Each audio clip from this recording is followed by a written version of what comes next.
안녕하세요. 꽁병지TV 김병지입니다. 몇 년 전 핫 이슈였던 슈퍼리그에 대한 판결이 나왔습니다. 오, 깜짝 놀랄 만한 결과가 나왔는데 한번 보시죠. 그때 한 2, 3년 전에 많은 축구 팬들한테 엄청 화제가 됐었잖아요, 슈퍼리그가. 그런데 진짜 이번에 판결이 났는데 오히려 슈퍼리그 쪽에 손을 들어줬어요. 야, 이거에 대해서 어떻게 보세요? 의외의 결과라고 생각하는데, 저는 이 법적인 판단에 있어서는 슈퍼리그가 할 수 있다고 좀 봐요. 예를 들면 대한축구협회에서 주관하는 대회를 하는 데 있어서는 대한축구협회 주관사의 어떤 그런 역할을 하지만, 근데 지방 중소에서 열리는 제 다른 대회는 할 수가 있어요. 피파도 마찬가지죠. 피파나 유에파에서 하는 대회 말고 대회를 유치하는 건 할 수 있는데, 문제는 뭐냐, 여기에 참가하게 되면 그 팀에 대한 제재가 들어간다는 거예요. 대한축구협회도 마찬가지입니다. 대한축구협회에서 공식적으로 허락하는 일종 대회, 즉 엘리트 선수들 대회를 나가는 건 오케이. 근데 외적인 대회에 참여하게 되면 이 대회에 참석할 수 있는 권한을 안 주는 경우가 있어요. 크게 보자면 피파, 유에파도 마찬가지예요. 슈퍼리그, 슈퍼리그2, 슈퍼리그3도 할 수 있어요. 단 피파, 유에파에서 어떤 제재를 하느냐, 여기에 나가는 팀들한테는 유에파, 그 다음에 그 자국 리그, 그 다음 피파에 나올 수 있는 권한을 안 줄 수가 있어요. 그래서 저는 이 게임은 쉽지 않은 게임이라고 생각하는데, 유에파와 피파가 이길 가능성이 훨씬 많다. 그렇지만 세상은 변하고 있다는 얘기를 드리고 싶어요. 법적으로는 문제가 없다고 했지만 지금 빅클럽들이 서로 이제 참여하지 않겠다고 성명문이 이렇게 나오고 있어요. 예전에는 제가 그랬잖아요. 이게 안 된다고. 그랬을 때도 불구하고 몇몇 슈퍼클럽들은 한다라고 했었어요. 근데 이제 바뀌었잖아요. 뭐냐면 법적인 거는 제가 앞서 말씀드렸던 것처럼 슈퍼리그 1, 슈퍼리그 2까지도 할 수 있어요. 근데 뭐냐, 여기에 대회를 참가함으로써 유에파나 피파에서 하는 주관 대회에 참여를 꺾을 수가 있어요. 그렇다면 슈퍼리그 나간다 했다가 잘못하면 어떻게 되죠? 유에파와 피파에서 주관하는 모든 리그에 참여할 수 없게 되는 겁니다. 이 리스크가 엄청나게 커요. 그런데도 불구하고 오히려 저는 이제부터는 조금의 여지가 보일 수 있다라는 생각이 드는 게, 그때는 안 된다고 했지만 오히려 이제 앞으로는 이 빈틈을 슈퍼리그를 하려고 하는 미국 자본이 건드릴 거예요. 여기 이제 건드리는 순간에 무너지는 팀들이 나오면서 10개 팀, 20개 팀, 10개 국, 30개 국이 되면 이때부터는 피파와 슈퍼리그를 운영하는 미국 자본이 첨예하게 부딪힐 거예요. 그런 애가 있기 때문에 제가 말씀드리는 거예요.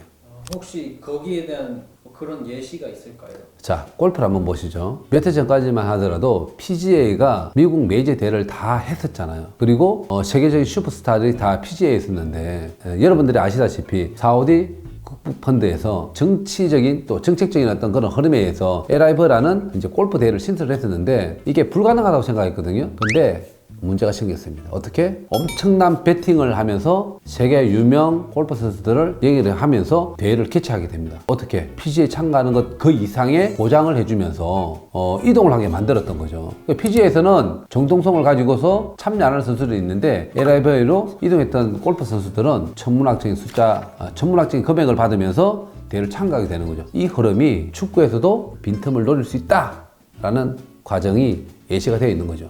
그러면은 형님 생각으로는 슈퍼리그에 관해서 어떻게 생각하세요?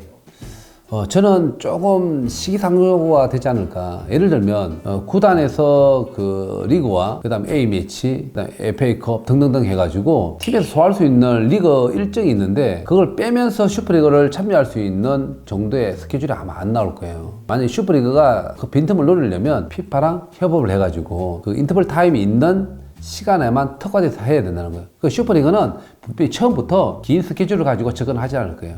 예를 들면 이벤트 게임들, 6월달에 시즌이 끝나면 한 보름이나 한 달 정도 동안에 빅클럽들을 어느 지역에서 모아서 상금을 걸고 참여하게 되면 구단에 이익을 주면서 점차 늘려가는 그런 아마 방법을 택할 거예요. 제가 볼 때는 그렇게 해서 슈퍼리그의 영역을 넓혀갈 거라고 예상해 봅니다. 팬분들의 걱정이 과연 선수들이 슈퍼리그까지 생기면은 이걸 견딜 수 있을까, 체력적으로. 그런 걱정이 많이 있더라고요. 선수들 체력적인 문제는 그 선수들만 가지고 할 수 있는 방향으로 안 갈 것 같아요. 왜냐하면 슈퍼리그를 참여하게 되면 엄청난 금액의 자본금을 슈퍼리그를 참여하게 되는 팀들에게 줄 거예요. 선수 구성을 탄탄하게 하고 선수 인원수를 늘려서 참여하게 만들 거라는 거죠. 그러면 체력적인 문제는 인원수 대비 스쿼드가 탄탄해지면 여유 있게 돌릴 수 있는 방법들을 제시하지 않을까 저는 그렇게 생각하고요. 또 하나는 시즌이 끝나고 난 이후에 한 2주 정도, 3주 정도 한다라면 대한민국도 마찬가지로 캐리 끝나게 되면 1월 달에 왜 그 전주훈련을 통해서 그 시간들을 보내는 거잖아요. 전주훈련 통하면서 그런 대회를 참여하게 만드는 방법을 택할 수도 있다. 저는 그렇게 생각합니다. 그러면 정말 슈퍼리그가 열릴까요? 안 열릴까요? 야, 근데 법적으로 이제 인정이 됐던 이제 슈퍼리그이기 때문에 피파도 여기에 대해서 준비를 철저하게 할 텐데 어쨌든 지금 빅클럽들은 슈퍼리그에 대한 찬성을 다 물리고 반대를 하고 있어요. 근데 앞으로는 어쨌든 그 여지가 남겨두기 때문에 지켜볼 필요가 있고 차근차근 슈퍼리그를 하려고 하는 미국 자본이 움직일 거라고 생각합니다. 한번 지켜보시죠.